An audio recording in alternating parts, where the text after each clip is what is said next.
पूर्ण देशात मृत्यूचा दर सर्वात जास्त कुठे असेल तर ते आपल्या महाराष्ट्रात आहे। आणि काय करताना आला म्हणून त्यांनी एक नारा दिला, माझा कुटुंब माझी जबाबदारी, माझा मी बघेन तुमचा तुम्ही बघा।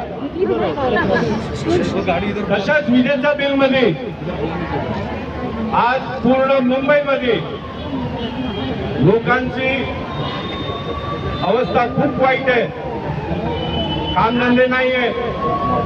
लॉकडाऊन मुळे आर्थिक परिस्थिती अगदी वाईट झालेली आहे। त्याच्यात 50-50 हजाराचं बिल 1 रूम किचन आणि 1 बेडरूम हॉल किचनला आलेलं आहे। आधी तर त्यांनी आश्वासन दिलं की आम्ही तुम्हाला राहत देऊ, आणि मग आता सांगितलं आम्ही काहीच करू शकत नाही। आणि म्हणून त्यांनी आता नवीन नारा दिलाय, माझा बिल माझी जबाबदारी।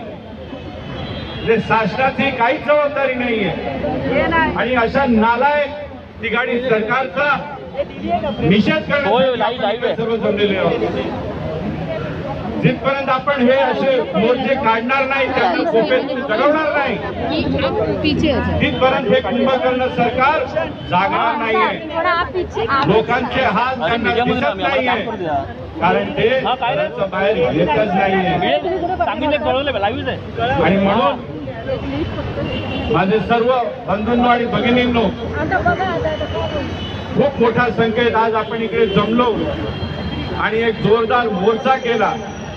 येणाऱ्या काळात आपण आणखी ताकदीने या शासनाचा विरोध असेच मोर्चे काढू। जय हिंद, जय महाराष्ट्र।